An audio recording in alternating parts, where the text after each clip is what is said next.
इतिहास में राजा बहुत हुए। कुछ ने राज किया, कुछ ने युद्ध जीते, लेकिन कुछ ऐसे हुए जिन्होंने अपने खून से इतिहास के पन्नों को इस तरह रंगा कि सदियां बीत जाने के बाद भी वह रंग फीका नहीं पड़ा। छत्रपति शिवाजी महाराज ने स्वराज्य का सपना देखा और उसे खड़ा किया, लेकिन उस सपने को अपने कंधों पर उठाना, उसे तूफानों से बचाना और अंत में उसके लिए अपने अपना अंग अंग कटवा देना, यह साहस सिर्फ एक ही इंसान में था। एक ऐसा योद्धा जिसने अपने 9 साल के छोटे से शासनकाल में 120 से ज्यादा युद्ध लड़े और एक भी युद्ध नहीं हारा। एक ऐसा विद्वान जिसने 14 साल की उम्र में संस्कृत ग्रंथ लिखे। एक ऐसा राजा जिसने मौत की आंखों में आंखें डालकर कहा, मेरा शरीर तोड़ सकते हो, लेकिन मेरा धर्म और मेरा स्वराज्य नहीं। यह कहानी है धर्मवीर छत्रपति संभाजी महाराज की, जो आग में तप कर सोना नहीं बल्कि फौलाद बने। संभाजी राजे का जन्म 14 मई 1657 को हुआ। वे उस महान छत्रपति शिवाजी महाराज के पुत्र थे जिनका नाम सुनते ही मुगल सल्तनत कांप उठती थी। परिस्थिति देखिए, जन्म लेते ही नियति ने उनकी परीक्षा लेनी शुरू कर दी। जब वे सिर्फ 2 साल के थे, उनकी मां सईबाई का निधन हो गया। एक नन्हे बालक के सिर से मां का साया उठ गया। उन्हें संभाला उनकी दादी राजमाता जीजाबाई ने। संभाजी का बचपन कोमल खिलौनों के बीच नहीं, बल्कि रामायण महाभारत की कहानियों और तलवार की धार के बीच बीता। लेकिन एक राजा के बेटे का जीवन आसान नहीं होता। सिर्फ 9 साल की उम्र में उन्हें एक राजनीतिक समझौते के तहत मिर्जा राजा जयसिंह के पास बंधक बनकर रहना पड़ा। जिस उम्र में बच्चे खेलकूद में मस्त होते हैं, नन्हे शंभू राजे मुगलों के दरबार में कूटनीति सीख रहे थे। वे अपने पिता के साथ आगरा गए। औरंगजेब के दरबार का वह अपमान देखा और फिर फलों की टोकरी में बैठकर उड़ने का वह ऐतिहासिक कारनामा भी देखा। लेकिन जैसे जैसे वे बड़े हुए, एक और परिस्थिति ने उन्हें घेर लिया। रायगढ़ के दरबार में कुछ मंत्री और उनकी सौतेली मां सोयराबाई अपने पुत्र राजा राम को गद्दी पर देखना चाहते थे। संभाजी राजे, जो स्वभाव से तेज तर्रार और विद्रोही थे, उन्हें बदनाम किया गया। उन्हें गुस्सैल और अयोग्य कहा गया। उन्हें अपने ही पिता से दूर कर दिया गया। शिवाजी महाराज ने उन्हें पन्हाला किले में भेज दिया। सोचिए उस युवा राजकुमार के मन की स्थिति, जिसके पास बाहुबल था, बुद्धि थी, लेकिन अपनों का विश्वास नहीं था। वह अकेला था। और फिर 3 अप्रैल 1680 हृदय विदारक खबर आई। छत्रपति शिवाजी महाराज का निधन हो गया। सह्याद्री के पहाड़ रो पड़े। स्वराज्य अनाथ हो गया। लेकिन रायगढ़ में कुछ मंत्रियों ने इस खबर को छुपाया। वे चुपचाप 10 साल के राजा राम का राज्याभिषेक करने की तैयारी कर रहे थे। वे संभाजी महाराज को कैद करना चाहते थे। यही थी वह विकट परिस्थिति। पिता की मृत्यु का शोक, अपनों का धोखा और सिर पर मंडराता मुगलों का खतरा। संभाजी राजे को सिर्फ एक राजा नहीं बनना था, उन्हें अपना हक छीनना था। खबर छिप नहीं सकती थी।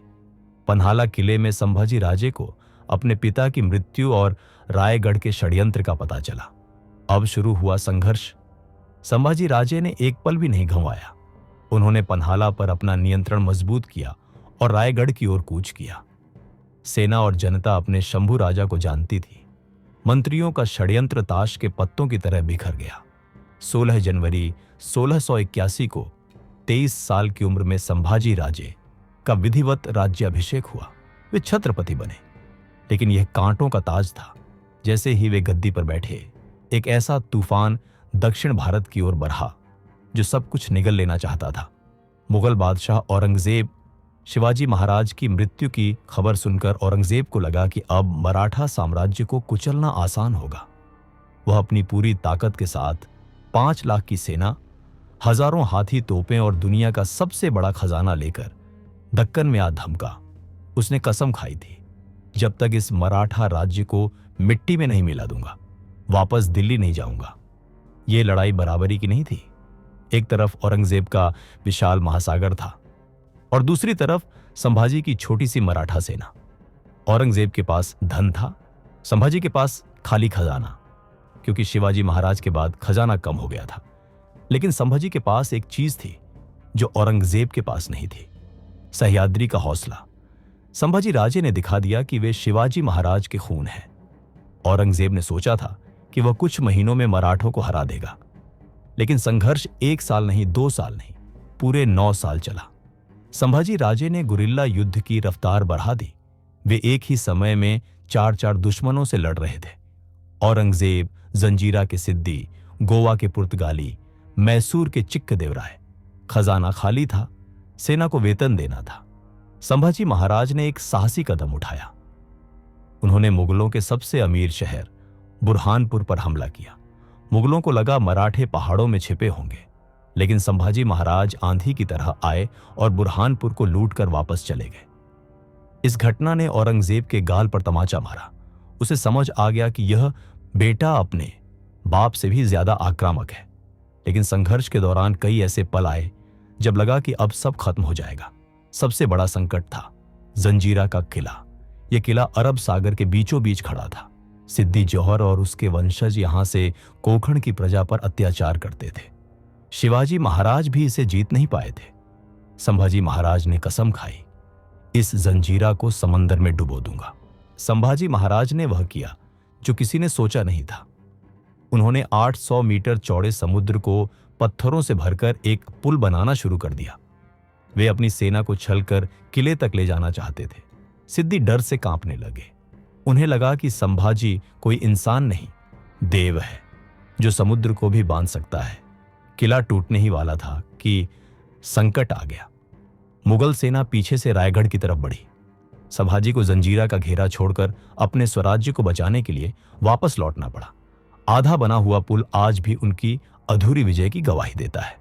1683 में संभाजी पुर्तगालियों को सबक सिखाने गोवा पहुंचे। पुर्तगाली गवर्नर सेंट एस्टेव के किले में छिपा था। संभाजी की सेना ने किले को घेर लिया। पुर्तगाली इतने डर गए कि गवर्नर अपनी कब्र खुदवाकर प्रार्थना करने लगा। जीत निश्चित थी, लेकिन तभी कुदरत और किस्मत ने धोखा दिया। ज्वार के कारण नदी का पानी बढ़ गया और पीछे से मुगलों की एक विशाल सेना शहजादा मुअज्जम के नेतृत्व में आ पहुंची। संभाजी महाराज बीच में फंस गए। आगे समुद्र, पीछे मुगल। ये एक डेथ ट्रैप था। अगर वे वहां रुकते तो पकड़े जाते। लेकिन संभाजी महाराज ने अपने घोड़े को उफनती नदी में डाल दिया। वे मुगलों के जाल को चीरकर अपनी सेना को सुरक्षित निकालकर वापस आ गए। औरंगजेब हाथ मलता रह गया। संकट सिर्फ बाहर नहीं था, अंदर भी था। लगातार 9 साल के युद्ध ने मराठा सरदारों को थका दिया था। कुछ लोग शांति चाहते थे, कुछ लोग औरंगजेब की रिश्वत के लालच में आ रहे थे। संभाजी महाराज जानते थे कि उनके अपने लोग गद्दारी कर सकते हैं। वे एक तरफ औरंगजेब से लड़ रहे थे तो दूसरी तरफ अपने ही घर के विभीषणों से, और अंततः वही हुआ जिसका डर था। संगमेश्वर के सरदेसाई वाड़े में संभाजी महाराज अपनी पूजा समाप्त कर रहे थे। अचानक हवा में बारूद की गंध घुल गई। पहरेदारों की चीखें गूंजी। दुश्मन आ गया। मुकर्रब खान, जिसे इखलास खान की उपाधि मिली थी, वह मुगलों का सबसे खूंखार योद्धा था। वह अपनी 3000 की चुनिंदा फौज के साथ बिजली की रफ्तार से वाड़े में घुस आया। संभाजी महाराज के पास उस समय सिर्फ 400 अंगरक्षक थे। गणित साफ था, एक मराठे के सामने 10 मुगल। किसी भी साधारण राजा के लिए यह आत्मसमर्पण का समय होता, लेकिन यह शिवाजी महाराज का खून था। सबसे पहले संभाजी महाराज के वफादार अंगरक्षक अर्जोजी यादव और उनके बेटे ने मुगलों को मुख्य द्वार पर रोका। यह एक भयानक दृश्य था। मराठा जानते थे कि वे आज शाम का सूरज नहीं देखेंगे, लेकिन उनका लक्ष्य जीतना नहीं था। उनका लक्ष्य था अपने राजा को समय देना। वे मुगलों पर भूखे शेरों की तरह टूट पड़े। तलवारें हवा में नाच रही थीं। मुगलों की लाशें सीढ़ियों पर बिछ गईं, लेकिन मुगलों की संख्या बहुत ज्यादा थी। वे एक एक करके मराठा रक्षकों को काटते हुए आगे बढ़े। जब संभाजी महाराज ने देखा कि उनके साथी मारे जा रहे हैं तो वे खुद को रोक नहीं पाए। उन्होंने अपने प्रिय घोड़े पर छलांग लगाई, हाथों में अपनी भारी भवानी तलवार ली और मुगलों के समुद्र में कूद पड़े। इतिहासकार लिखते हैं कि उस दिन संभाजी महाराज में साक्षात महाकाल उतर आए थे। संभाजी महाराज एक कुशल योद्धा थे। उनकी कदकाठी विशाल थी। उनकी तलवार बिजली से भी तेज चल रही थी। वे जिस तरफ घोड़ा घुमाते वहां मुगलों की लाशें गिर जाती। एक मुगल सैनिक ने उन पर भाले से वार किया। संभाजी महाराज ने उसे हवा में ही काट दिया और पलटवार में उस सैनिक को 2 टुकड़ों में चीर दिया। मुकर्रब खान दूर खड़ा यह दृश्य देख रहा था। उसकी रूह कांप गई। उसने अपने सैनिकों को चिल्लाकर कहा, खबरदार, राजा पर सीधा हमला मत करो, उन्हें घेरो, हमें वो जिंदा चाहिए। संभाजी महाराज के साथ कंधे से कंधा मिलाकर लड़ रहे थे कवि कलश एक ब्राह्मण थे, लेकिन उस दिन वे एक क्षत्रिय की तरह लड़ रहे थे। वे संभाजी महाराज की परछाई बनकर उनकी रक्षा कर रहे थे। अगर कोई मुगल पीछे से वार करता तो कलश उसे वहीं ढेर कर देते। दोनों मित्रों ने मिलकर मुगलों के घेरे को लगभग तोड़ दिया था। वे निकलने ही वाले थे, लेकिन तभी एक मुगल तीरंदाज ने छिपकर निशाना लगाया। एक तीर सनसनाती हुई आई और सीधे कवि कलश के दाहिने हाथ में धंस गई। कलश के हाथ से तलवार छूट गई। वे दर्द से कराहते हुए घोड़े से नीचे गिर पड़े। संभाजी महाराज ने यह देख लिया। उनके पास भागने का एक मौका था। वे अपने घोड़े को एड़ लगाकर घेरा तोड़कर निकल सकते थे, लेकिन संभाजी महाराज ने वह किया जो एक सच्चा मित्र करता है। उन्होंने कहा, मित्र को मरता छोड़कर मैं प्राण नहीं बचाऊंगा। उन्होंने अपने घोड़े की लगाम खींची और कलश को बचाने के लिए वापस मुड़े। यही वह पल था जिसका मुकर्रब खान इंतजार कर रहा था। जैसे ही संभाजी महाराज की रफ्तार कम हुई, मुगल सैनिकों ने छोटे तोप के गोले और तीर चलाए। एक तीर संभाजी महाराज के घोड़े के पैर में लगा। घोड़ा लड़खड़ा कर गिर गया। संभाजी महाराज जमीन पर गिरे। इससे पहले कि वे उठते, मुकर्रब खान के हाथी और सैकड़ों सैनिकों ने उन्हें जकड़ लिया। जाल फेंके गए, रस्सियां फेंकी गई। एक शेर को पकड़ने के लिए 100 कुत्तों को एक साथ झपटना पड़ा। संभाजी महाराज गिरकर भी अपनी तलवार चला रहे थे, लेकिन तभी मुगलों की भीड़ ने उन्हें पकड़ लिया और उनके हाथ से तलवार छीन ली गई। आखिरकार उन्हें जंजीरों में जकड़ लिया गया। खून से लथपथ, धूल में सने हुए, लेकिन उनकी आंखों में हार नहीं थी। उन्होंने मुकर्रब खान की आंखों में देखा और मुस्कुराए। वे जानते थे कि युद्ध तो वे हार गए हैं, लेकिन अब एक बड़ा धर्म युद्ध शुरू होने वाला है। संगमेश्वर की मिट्टी उस दिन एक महान योद्धा के शौर्य और एक सच्चे मित्र के बलिदान की गवाह बनी। उन्हें जंजीरों में जकड़कर औरंगजेब के शिविर बहादुरगढ़ लाया गया, लेकिन यह किसी राजा का स्वागत नहीं, बल्कि इंसानियत का अपमान था। मुगलों ने अपनी नीचता की सारी हदें पार कर दी। जिस सिर पर कभी छत्रपति का मुकुट सजता था, उस पर लग्धी का एक भद्दा टोपा पहनाया गया। ढोल नगाड़े बज रहे थे। मुगल सैनिक उन्हें गालियां दे रहे थे। यह सिर्फ संभाजी महाराज का नहीं, पूरे मराठा साम्राज्य के स्वाभिमान का अपमान था। औरंगजेब यह तमाशा देख रहा था। उसे लगा कि इस जिल्लत के बाद संभाजी महाराज की रूह टूट जाएगी। संभाजी महाराज को दरबार में पेश किया गया। औरंगजेब तख्त पर बैठा था। औरंगजेब ने सोचा था कि संभाजी महाराज जान की भीख मांगेंगे, झुकेंगे, लेकिन जंजीरों में जकड़े होने के बावजूद उन्होंने औरंगजेब के सामने झुकने से मना कर दिया। कवि कलश ने, जो खुद जंजीरों में थे, एक कविता पढ़ी। हे राजा, तुम सत्य हो, खूब लड़े हो, तुम्हारा तेज देख औरंग भी अपना तख्त छोड़ने को मजबूर हो गया। औरंगजेब का खून खौल उठा। उसने संभाजी महाराज के सामने शर्तें रखी। मराठा राज्य मुगलों को सौंप दो, अपने सारे खजाने और किले दे दो, अपना धर्म छोड़कर इस्लाम कबूल कर लो। अगर यह कर लोगे तो जान बख्श दी जाएगी। संभाजी महाराज ने औरंगजेब की तरफ देखा और हंसते हुए कहा, औरंग, अगर तू मुझे अपना पूरा साम्राज्य भी दे दे, तब भी मैं अपना धर्म नहीं छोड़ूंगा। मेरा स्वराज्य बिकाऊ नहीं है। इस जवाब ने औरंगजेब को पागल कर दिया। उसने आदेश दिया, इसे ऐसी मौत दो कि आने वाली नस्लें कांप उठे। और शुरू हुआ मानवता के इतिहास का सबसे क्रूर अध्याय। पहले दिन उनकी जुबान काटी गई ताकि वे बोल ना सके, लेकिन उनकी आंखों की आग कम नहीं हुई। दूसरे दिन उनकी आंखें लोहे की गर्म सलाखों से फोड़ दी गईं ताकि वे स्वराज्य को न देख सकें, लेकिन उनके मन में भगवा ध्वज लहरा रहा था।